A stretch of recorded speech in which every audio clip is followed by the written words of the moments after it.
जय हिंद फ्रेंड्स।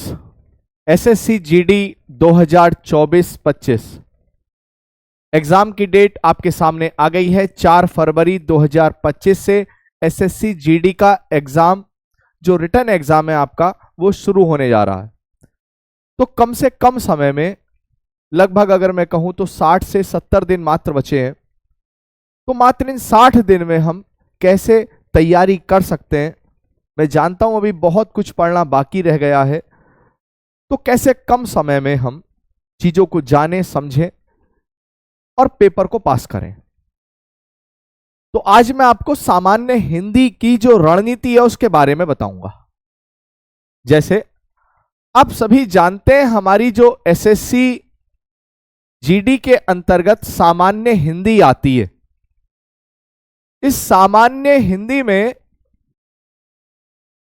कौन कौन से टॉपिक से क्वेश्चन आते हैं, यह जानना सबसे पहले जरूरी है। हमें यह जानना बहुत जरूरी है, क्योंकि किताब में लगभग 30 से 35 चैप्टर हैं। सारे चैप्टर हमें नहीं पढ़ने। युद्ध किन हथियारों से जीता जाता है, उन हथियारों को युद्ध में साथ रखा जाता है तो कामयाबी हासिल होती है। वैसे ही सामान्य हिंदी के अंतर्गत 30 से 35 चैप्टर हैं। मात्र 8 से 9 चैप्टर आपके एसएससी जीडी में परंपरागत रूप से आते हैं। अब वो कौन कौन से हैं, उन पे थोड़ी चर्चा करते हैं। एसएससी जीडी में सामान्य हिंदी के कुल प्रश्नों की संख्या 20 है। कुल 20 प्रश्न आते हैं आपके। अब इन 20 प्रश्नों में से भी आपको कौन कौन से चीजों को ध्यान में रख के चलना है, जरा गौर से देखना। देखिए, इस सामान्य हिंदी में आपका सबसे पहला जो चैप्टर है वो है पर्यायवाची। पर्यायवाची से आपके 2 प्रश्न, 3 प्रश्न भी आ सकते हैं। मैं ये नहीं कह रहा 3 नहीं आ सकते, 2 से 3 प्रश्न आपके यहां से लगेंगे। दूसरा, विलोम शब्द। लगभग 1 से 2 प्रश्न विलोम शब्द से, 2 प्रश्न आराम से लगते हैं। तीसरा, आपके वर्तनी। वर्तनी से जो प्रश्न आपके लगते हैं वो लगभग 3 प्रश्न आपके शुद्ध वर्तनी से लगते हैं। आपको कोई स्पेलिंग लिख देगा, कोई वर्ड लिख देगा, जैसे मान लीजिए ज्योत्सना या स्वास्थ्य, और आपसे पूछेगा कि स्वास्थ्य शब्द कौन सा शुद्ध है ये बताओ, या कैसे लिखा जाएगा ये बताओ। 4 विकल्प दे रखे होंगे आपको उसमें। फिर चौथा आपका है वाक्य शुद्धि। वाक्य शुद्ध करना, कोई सेंटेंस देगा, उसमें कोई शब्द अनुचित डाल देगा या कॉमा बिंदी विराम की कहीं गलती होगी, तो यह देखना होगा कि इस वाक्य में कहां गलती है। फिर यहां से भी लगभग आपके 2 प्रश्न से 3 प्रश्न देखने को हर बार मिलते हैं। उसके बाद में अनेक शब्दों के लिए एक शब्द। अनेक शब्दों के लिए एक शब्द, इसे आप कहते हैं 1 वर्ड्स इंग्लिश में। यहां से भी लगभग आपके 2 से 3 प्रश्न देखने को मिलते हैं। 2 प्रश्न, जैसे मैं आपसे कहूं कि गुरु के समीप रहकर शिक्षा प्राप्त करने वाला शिष्य, या गुरु के समीप रहने वाला शिष्य अंतेवासी। बहुत बोलने वाला व्यक्ति वाचाल। बहुत सारी भाषाएं जानने वाला व्यक्ति बहुभाषाविद। बहुत सारी भाषाएं बोलने वाला व्यक्ति बहुभाषा भाषी। तो ऐसे शब्द जो आपके अनेक शब्दों के लिए एक शब्द होते हैं, ऐसे भी क्वेश्चन आपसे पूछे जाएंगे। छठा आपसे पूछा जाता है मुहावरे और कहावत। कहावत कह लीजिए या इसे लोकोक्ति कह लीजिए। लोकोक्ति, हाल तो लोकोक्ति और कहावत में केवल शाब्दिक रूप से अंतर है, बाकी कुछ नहीं है। जैसे नाको चने चबाना लोकोक्ति नहीं है, एक मुहावरा है।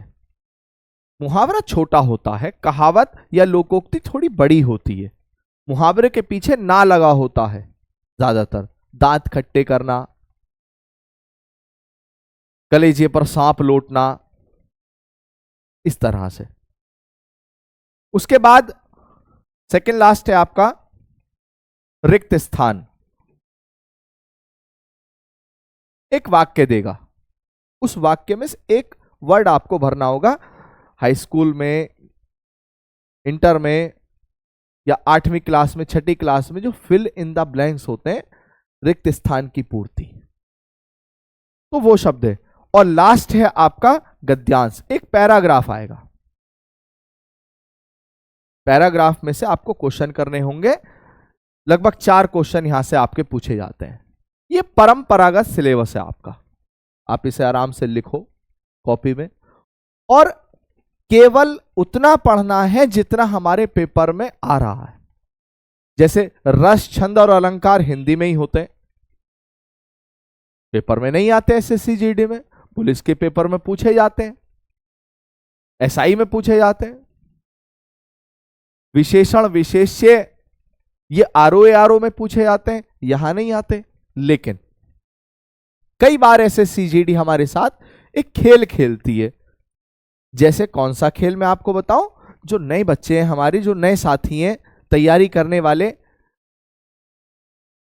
2022 में, 2023 में इन टॉपिक से तो क्वेश्चन पूछे ही गए थे। लेकिन इससे पिछला जो एग्जाम हुआ था 2023 वाला, उसमें एक चैप्टर और बढ़ा दिया था, वो था आपका तत्सम तद्भव। तो ऐसा ही नहीं है कि केवल इन 8 से ही प्रश्न आएंगे, ये 8 तो परंपरा से चले आ रहे हैं। 8-10 सालों से एसएससी जीडी ने यहां से ही प्रश्न पूछे हैं, लेकिन पिछले 2 बार से वो थोड़ा चेंज कर रही है। 2023 में जो पेपर हुआ था, उसमें तत्सम और तद्भव इन 8 के साथ में ही और डाल दिया था। और उससे पहले वाला जो 21-22 वाला आपका पेपर था, उसमें थोड़ी संज्ञा भी पूछी गई थी। लेकिन इसलिए ऐसा नहीं कि हम पूरी हिंदी पढ़ डालें ना, इन 20 प्रश्नों में से जो प्रश्न पूछे जाएंगे, वो ज्यादातर प्रश्न यहां से पूछे जाएंगे। ये परंपरागत है, केवल लिखना भर बहुत नहीं है, इसे दिमाग में रट लो। इन 60 दिनों में मुझे कुछ पढ़ा जाए या ना पढ़ा जाए, कम से कम वो तो मैं पढ़ लूं जो परंपरागत रूप से एसएससी जीडी में क्वेश्चन पूछे जाते हैं हिंदी में।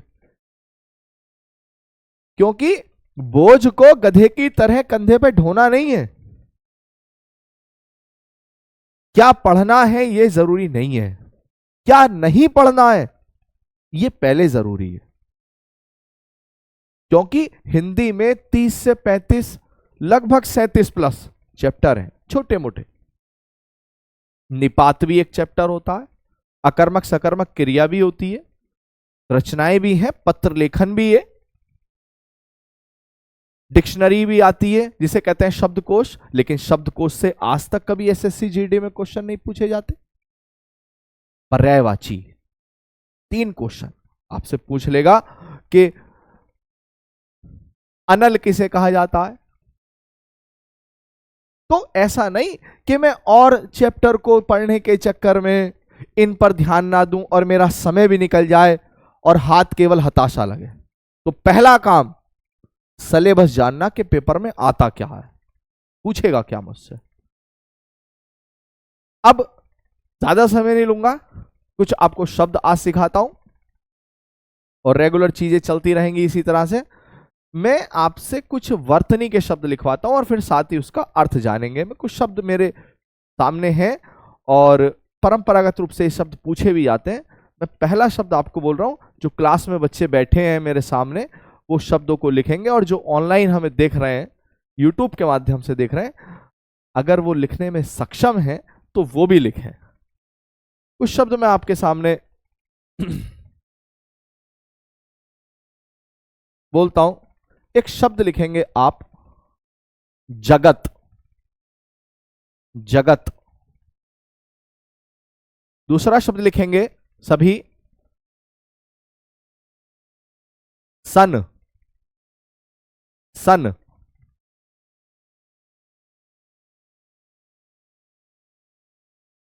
तीसरा शब्द लिखेंगे अहम,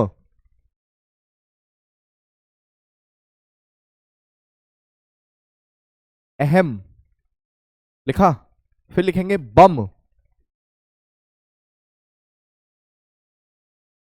बम।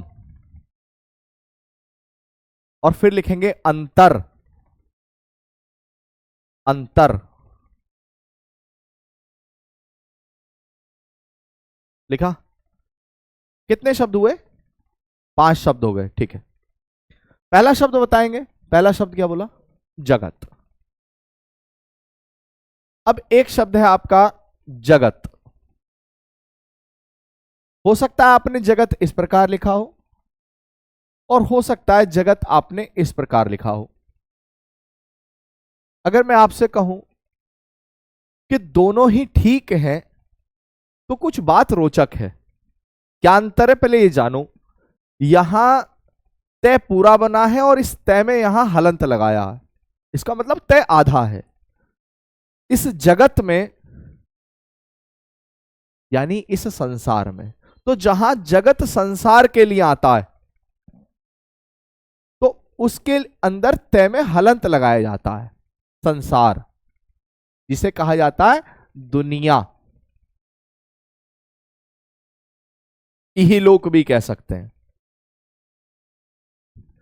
लेकिन इस जगत का माने होता है कुएं का चबूतरा। जो कुआं होता है हमारा, अब तो खैर कुएं शहरों में देखने को नहीं मिलते, गांव में अभी भी कुएं चल रहे हैं। कुएं के पानी आज भी आते हैं। कुएं के चारों तरफ जो पैड़ी होती है उसे जगत कहा जाता है। और एक जगत का माने संसार है। अब अगर इसी चीज को मैं वाक्य में रख दूं कि यह जगत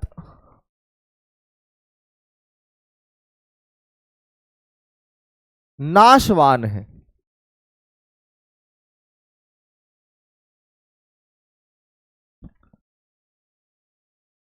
पूछा जाए कि एरर बताओ, कमी क्या है इसमें, तो अगर इसे हम 3-4 बार पढ़ लें और यहां ध्यान ना दें, तय में हलंत आएगा, तो शायद मैं इस गलती को ना बता पाऊं।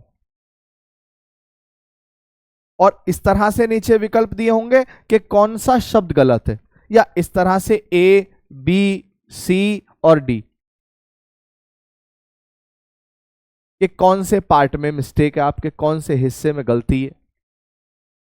तो ये अपने आप में एक समश्रुति भिन्नार्थक का जोड़ा भी है, और हमें यह भी सिखाता है कि कौन सा शब्द में हलंत आएगा और कौन से शब्द में हलंत नहीं आएगा। एक शब्द और बोला था, दूसरा बताओ जरा क्या था?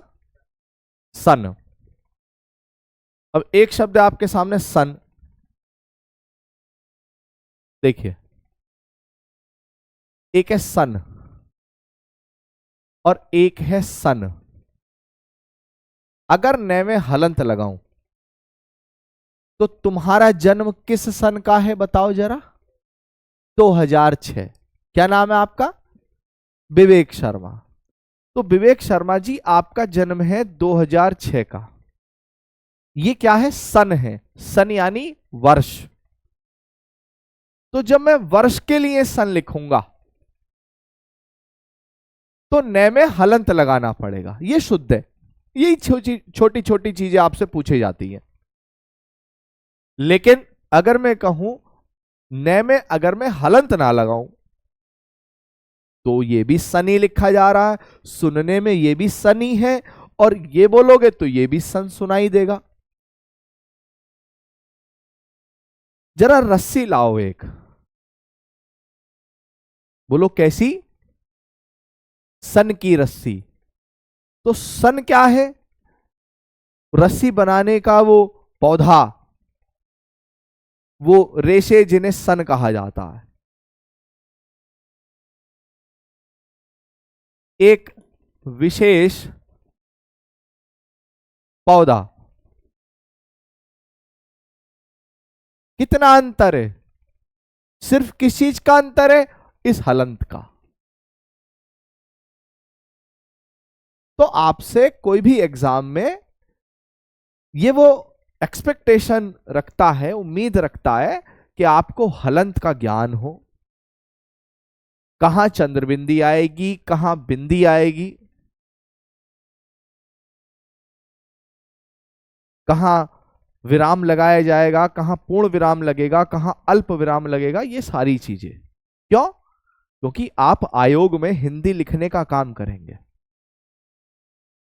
और अगर आपकी हिंदी गलत होगी, आपकी हिंदी वार्तनिक दृष्टि से अशुद्ध होगी, तो कैसे काम चलेगा? अंग्रेज अगर एक बार को इसे हलंत ना लगाकर लिखे तो चलेगा, हम हिंदुस्तानी होकर अगर हिंदी अशुद्ध लिखें तो काहे के हिंदुस्तानी? हिंदी तो शुद्ध लिखनी चाहिए। हिंदी हमारी राष्ट्रभाषा नहीं है, राजभाषा है, लेकिन राष्ट्रभाषा बनाने के लिए आप सभी तत्पर रहते हैं। आप चाहते हैं कि हिंदी राष्ट्रभाषा बने, तो क्यों नहीं आप हिंदी को लिखना, बोलना और उसे प्रयोग में सही लाना शुरू कर रहे हैं?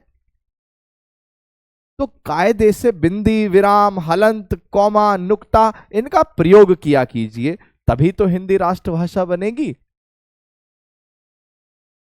और पेपर भी निकलेगा एसएससी जीडी का हमारा। अगला शब्द बताओ। शब्द सीखने को मिला अहम। अगले शब्द की ओर आता हूं। एक है अहम और एक है अहम।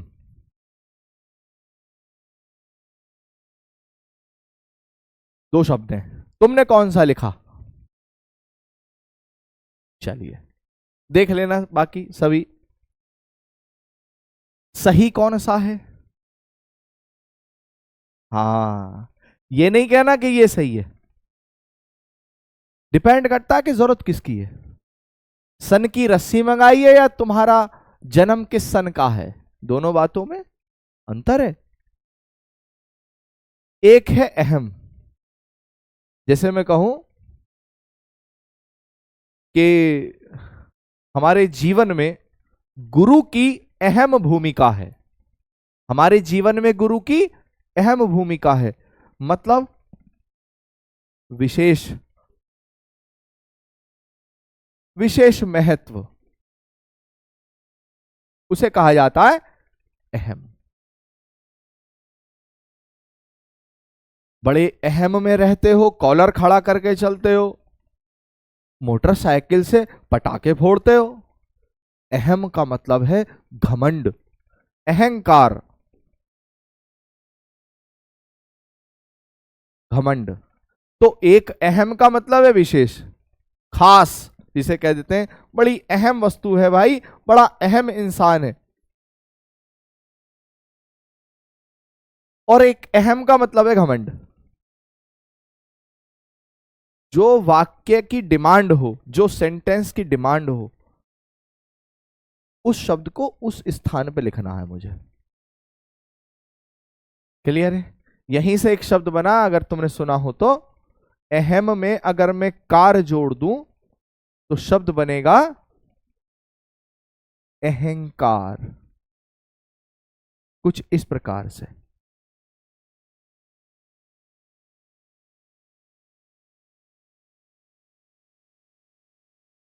क्लियर? अगला शब्द बताओ।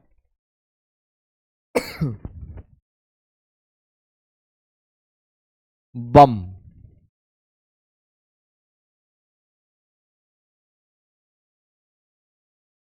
फिर एक शब्द है, तुमने कौन सा लिखा? बम ये वाला ठीक है या ये वाला ठीक है? दोनों ठीक है, मतलब बताओ। देखो भाई, एक तो होता है बोल भोले की बम्ब, तो बम जो शब्द है भोले के लिए यानी शिव के लिए, वो आएगा हलंत के लिए, जो हलंत वाला है, एक प्रकार से शिव का सूचक। ज्यादा डेप्थ में नहीं जाते, फिर आध्यात्म में चले जाएंगे हम। एक तो शिव के लिए आया बम।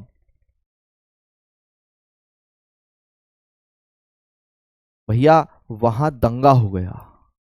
क्यों? बोले वहां बम फट गया। तो है कि बॉम्ब वो अंग्रेजी का शब्द है, और उसको अगर कहूंगा बम तो बम है विस्फोटक। तो दोनों शब्दों में अंतर है। ये बम है, एक प्रकार का गोला कह सकते हो आप समझने के लिए। तो ये बम जब लिखूंगा तो हलंत लगेगा, और ये जब बम लिखूंगा तो हलंत नहीं लगेगा। अगला शब्द बताओ, अंतर। एक लिखा जाएगा अंतर इस प्रकार, और एक लिखा जाता है अंतर इस प्रकार से। तुम्हारी बात में अंतर है मतलब डिफरेंस है, फर्क है। फर्क भी कैसे लिखते हैं? फर्क ऐसे। अंतर, तो जब मैं फर्क वाला अंतर लिखूंगा तो रे में हलंत नहीं लगाने का। अगर मैं शब्द लिखूं अंतर राष्ट्रीय, दोनों को जोड़ के, अंतर धान, ध्यान नहीं होता धान होता है, अंतर्मुखी, अंतर्मुखी। तो जब उपसर्ग के रूप में अंतर लिखा जाएगा, किसके रूप में? उपसर्ग। किसी भी शब्द के शुरू में जो चीज जोड़ी जाती है और उसमें परिवर्तन लाती है उसे उपसर्ग कहते हैं। इंग्लिश में कहते हैं प्रीफिक्स। तो अगर उपसर्ग के रूप में अंतर लिखा जाएगा तो रे में हलंत आएगा। लेकिन तुम्हारी बात में अंतर है मतलब, तो जब फर्क के लिए अंतर लिखा जाएगा तो रे में हलंत नहीं लगेगा। जैसे मैं शब्द को अगर जोड़ के लिखूं तो लिखा जाएगा अंतर्मुखी। तो ये जब रे आधा होगा तो किसके ऊपर आ जाएगा? मैं के ऊपर। इसी प्रकार से अंतरराष्ट्रीय लिखा जाएगा, ए आधा ने तेरे रे के ऊपर से, और ये अंतरराष्ट्रीय। ये रे कहां पे लगाया? ऊपर। क्यों? क्योंकि ये रे कैसा है? आधा रे है, और ये अव्यय भी है अपने आप में। क्लियर है? चीजें समझ में आती हैं। और ये वीडियो यहीं तक रहेगी, रेगुलर क्लास चलती रहेगी आपकी, और आप पढ़ते रहिए आराम से। जय हिंद, वंदे मातरम।